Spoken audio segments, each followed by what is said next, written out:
नमस्कार। हमारी आज की कहानी है माँ की 13वीं। कुसुमलता जी के पति बहुत लंबे अरसे पूर्व गुजर चुके थे। उनके 3 बेटे और एक बेटी थी। बड़ा बेटा राहुल, मंझला अमित और तीसरा राज और बेटी दिव्या। कुसुमलता जी जब तक जीवित रही, उनके बेटों ने उनकी जिम्मेदारी से किस तरह मुंह मोड़ा, ये दिव्या अच्छी तरह जानती थी।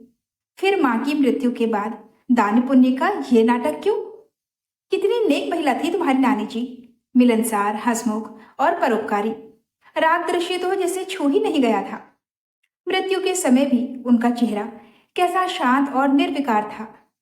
सचमुच मम्मी, जिस कायदे और सम्मान से वे जीती थी, उसी कायदे और सम्मान से उनका अंतिम संस्कार भी होना चाहिए, ऐसा दिव्या की बेटी ने कहा। तो दिव्या के कान में अपने भाई भाभीियों के ये शब्द हथौड़े से बज रहे थे। क्या मरने के बाद इंसान का ओहदा इतना ऊंचा हो जाता है? जीते जी मम्मी को कदम कदम पर पीड़ित और अपमानित करने वाले ये सब एकाएक इतने अच्छे कैसे बन गए कि उनका गुणगान करते नहीं थकते? हॉल के फर्श पर चिर निद्रा में सोई मम्मी ऐसी लग रही थी जैसे बरसों का थका देने वाला सफर तय करके राहत की सांस ली हो। उन्होंने सिरहाने गेहूं के ढेर पर देसी घी का जलता हुआ दीपक रखा था। अगरबत्तियों की भी सुगंध से पूरा कमरा सुगंधित था। कुछ ही समय में पूरा घर मेहमानों से भर गया। चाचा, ताई, बुआ, मौसी खबर मिलते ही अपने अपने बाल बच्चों के साथ पहुंच गई थी। घर में भीड़ तो थी, पर एक अजीब सी खामोशी थी। कहीं बुआ चाची की कानाफूसियां थी, तो कहीं मर्दों का जमावड़ा। बस नहीं थी तो मेरी मम्मी। दिव्या के विवाह के समय लोगों की आवाभगत करती मम्मी, एकांत में बेटी के बिछोह में स्नेह विगलित दुख के आंसू पोंछती मम्मी, भंडार से सामान निकालती मम्मी। छोटी सी थी दिव्या तब, पापा के साथ सामाजिक पार्टियों में आती जाती, क्लबों, दोस्तों, गोष्ठियों के बीच उठती बैठती, समय से पहुंचती, पिकनिक, सैर सपाटों वगैरह में बढ़ चढ़कर हिस्सा लेती। मम्मी का दबदबा करता चेहरा उसे आज भी याद है।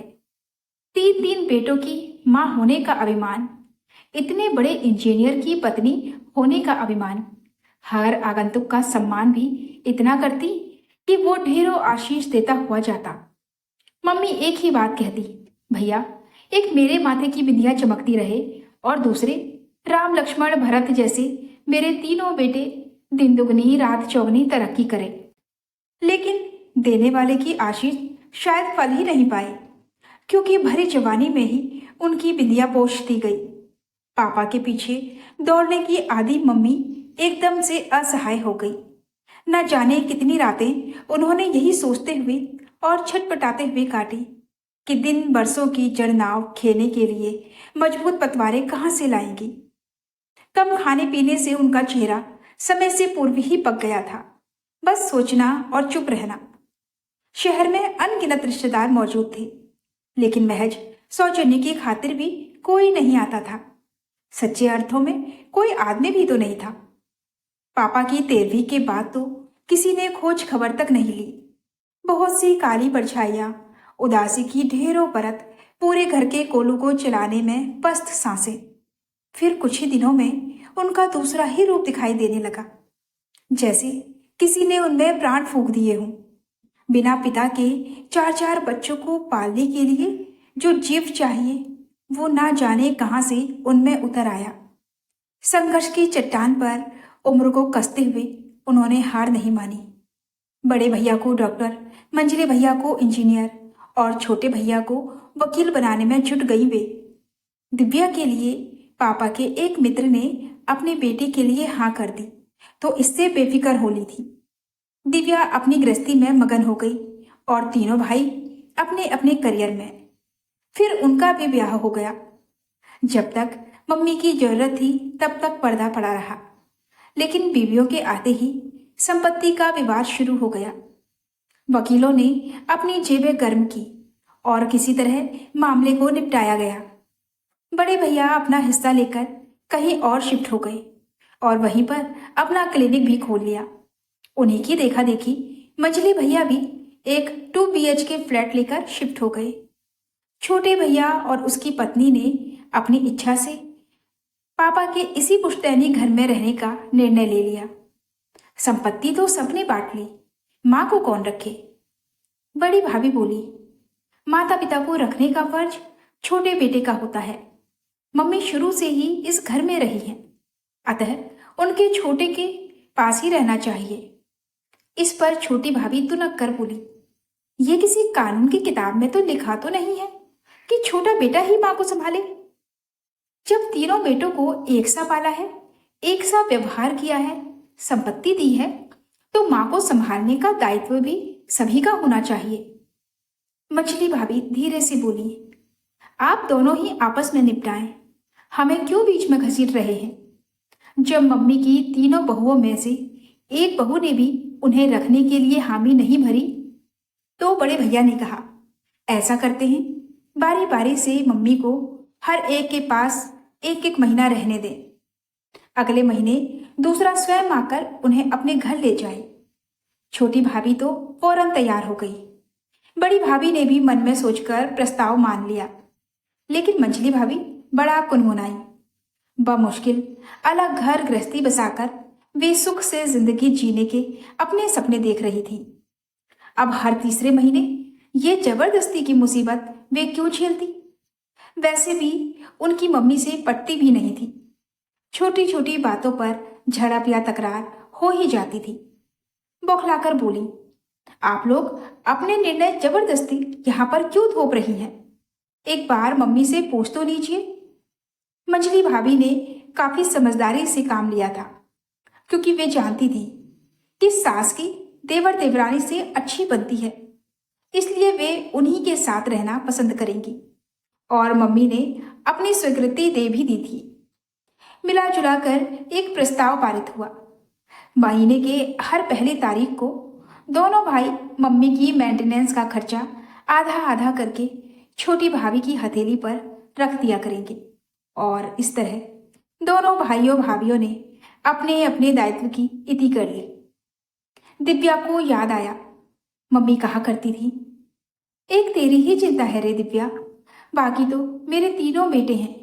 इनके कंधों पर चढ़कर चली जाऊंगी तो स्वर्ग के द्वार खुले मिलेंगे। स्वर्ग नरक तो किसने देखा। फिलहाल मम्मी तीनों बेटों के बीच बट गई थी। दिव्या छुट्टियों में माँ से मिलने आती तो बुझे मन से लौट जाती। भाभी मम्मी से ऐसा कटुतापूर्ण व्यवहार करती कि उसे मम्मी की दुर्दशा देखी नहीं जाती थी। बात बेबात टोकना जैसे उसका शगल हो गया था।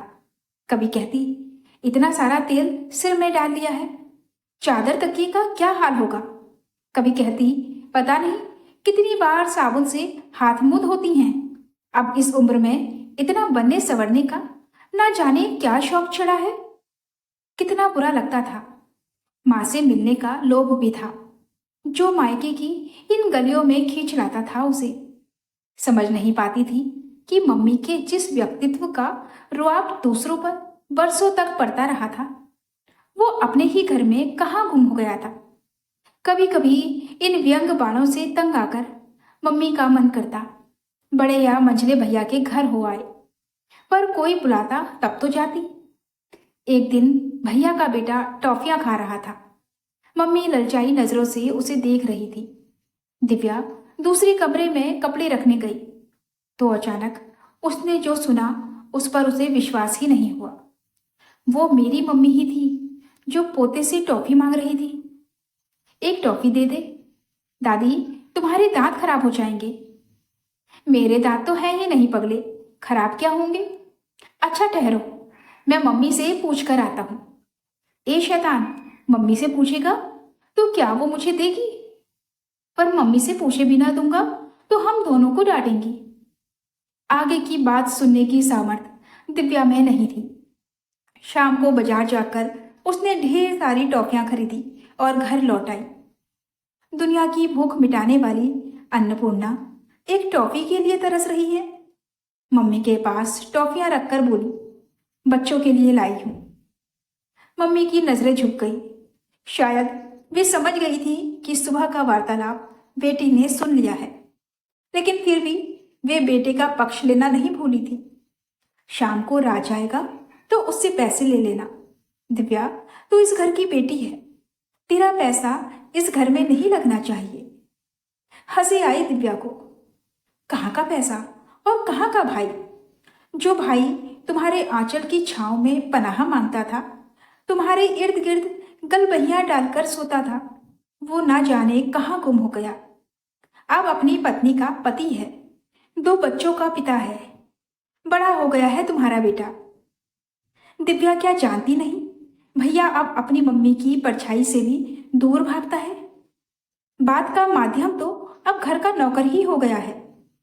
मम्मी का खाना तक उसी के हाथ भिजवा दिया जाता है। मम्मी बेचारी कभी तो अबोध बालक की तरह चुपचाप खा लेती, कभी जिद पर उतर आती, हमें नहीं खाने ये बेस्वाद दाल, ना कोई छौंक, घास फूस की रोटियां और बिना घी तेल मसाले की सब्जी। हम तो ऐसा स्वादिष्ट भोजन पकाते थे कि खाने वाली उंगलियां चाटते रह जाते थे। ये बीमारी वाला खाना मेरे गले से तो नहीं उतरता। लेकिन वो मम्मी की शिकायत सुनने के लिए ठहरता ही कब था? वो भी जानता था भूख से बेहाल माझी वही थाली भी चट कर जाएंगी। जब से भाभी का साम्राज्य इस पूरे घर पर स्थापित हुआ है, मम्मी चिड़चिड़ी होती जा रही थी। किसी की हर गतिविधि पर अंकुश लगाया जाएगा तो इंसान चिड़चिड़ाएगा ही, और कुछ नहीं तो आंगन में बैठी मम्मी कई बार बेवजह ही चिल्लाने लगती, बहुत ज्यादा सीटी न लगाना, तुम्हारे कुकर में दाल लपसी सी बन जाती है। कमरे के अंदर बैठी अकेली मम्मी अंदाजा लगा लेती, अब सब्जी कट रही होगी। अरे वो भिंडी धोकर सुखा लेना, तभी कुरकुरी बनेगी। कल बैगन आलू के 1 से टुकड़े कर दिए थे, तभी तो बैगन गल गए, आलू कच्चे ही रह गए। जले बघार की गंध आती तो मम्मी तड़प कर रह जाती। राज कैसे खाएगा? ऐसी दाल तो उसे पसंद ही नहीं है। मम्मी की चिंता शुरू हो जाती, पर विडंबना ये होती कि बेटा आकर उसी दाल को बहुत सौंधा और स्वादिष्ट बताता और मम्मी के मुंह पर ताला पड़ जाता। ऐसे समय में मम्मी की बेचैनी और बढ़ जाती। वे समझ गई थी कि अब उनके अस्तित्व का उनके परिवार के लिए कोई महत्व ही नहीं रह गया। अकेलेपन और सोनेपन से उन्हें खौफ सा महसूस होने लगा था। इस खौफ से निजात पाने के लिए वे जब तब ईश्वर से प्रार्थना करती कि उन्हें अब इस संसार से उठा ले, और ईश्वर ने उनकी सुन भी ली। मम्मी को भयंकर हार्ट अटैक आया। तीनों भाइयों ने मिलकर उन्हें शहर के सर्वोत्तम नर्सिंग होम में दाखिल करवाया। दोनों बड़ी भाभियां बारी बारी से अस्पताल में रही। छोटी भाभी भी स्वादिष्ट पकवान डिब्बों में भेजकर सास की सेवा में अपना योगदान देती रही। मंझली भाभी मौका मिलते ही कह डालती, अब जैसी भी हैं हमारी माँ ही है ना, सेवा करना हमारा फर्ज है और हम कर भी रही हैं। बाकी उन्होंने जैसा व्यवहार हमारे साथ किया है हम ही जानते हैं। लोग हैरानी से उन्हें देखते, अटकलें लगाते और चले जाते। न जाने मम्मी ने कौन सा कहर ढाया था उनके ऊपर। दिव्या सोचती रह जाती। मम्मी ने 2 दिन बाद ही दम तोड़ दिया था। आनन फानन में उनका निर्जीव शरीर अस्पताल से स्थानांतरित कर घर ले आया गया। मोहल्ले और समाज बिरादरी के लोगों का जमघट लग गया। तीनों भाभियां जोर जोर से विलाप कर रही थी। 13वीं के दिन महापात्रों का सामान देते समय मुंह में दुपट्टा दबाकर सुबक पड़ने वाली दिव्या पीछे से आते संवेद रुदन को सुनकर हिचकियां दबाते हुए बड़े भैया से बोली, भैया आपने इन सबको ढोंग दिखाने के लिए क्यों बुला लिया? ये वही बुआ चाची हैं जो जिंदगी भर मम्मी को ताने मार मार कर छीलती रही हैं। पास ही अमित भैया खड़े थे। अपना गुस्सा दबाकर बोले, क्या कहें, क्यों बुला लिया?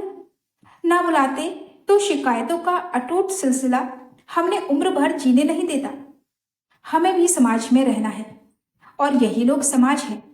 आज के सगे भाई बहन कल रिश्तेदार और परसों समाज बन जाते हैं। दिव्या जरा गुड़िया को हलवाई से 2 लड्डू दिलवा दे, कब से रो रही है। पसीना पोंछते बड़ी भाभी आई और गुड़िया को दिव्या के हवाले करके कमरे से बाहर निकल गई। भाभी, अभी रो कौन रहा था? दिव्या ने तनिक हैरानी से मंजली भाभी से पूछा। अरे वो मैं ही थी, मंजली भाभी बोली। इस मौके पर जब कढ़ाई में पहली पूरी पड़ती है तो रोया जाता है। बड़ी भाभी जरा बाहर निकल गई थी, इसलिए मुझे ही पहली पूरी डालने की रस्म निभानी पड़ी।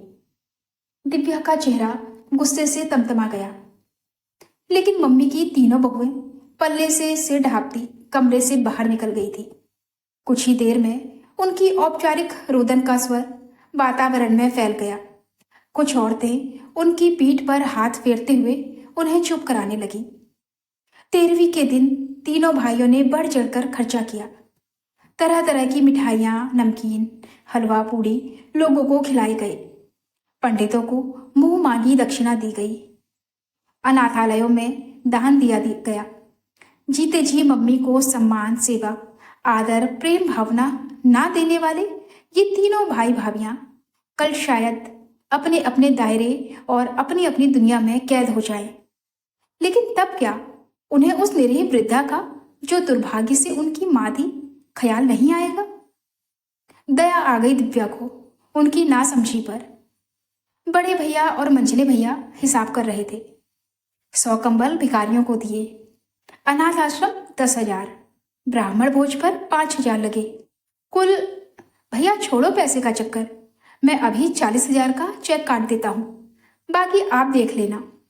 ये राज था मम्मी का छोटा लाडला बेटा। समाज के सामने इंसानियत और शराफत का मुखौटा चढ़ाए तीनों भाई स्वयं में फूले नहीं समा रहे थे। हंसी आई दिव्या को।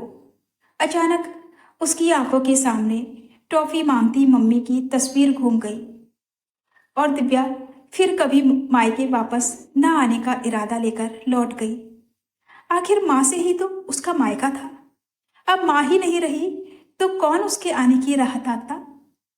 तो दोस्तों, ये थी हमारी आज की कहानी। आशा करती हूँ आपको हमारी कहानी जरूर अच्छी लगी होगी। कहानी पसंद आई हो तो वीडियो को लाइक और शेयर करना ना भूलें। हर रोज नई कहानी सुनने के लिए आप हमारे चैनल नीलम स्टोरीज वॉइस को सब्सक्राइब जरूर करें। तो मिलते हैं एक और नई कहानी के साथ। तब तक के लिए हमें अनुमति दीजिए। धन्यवाद।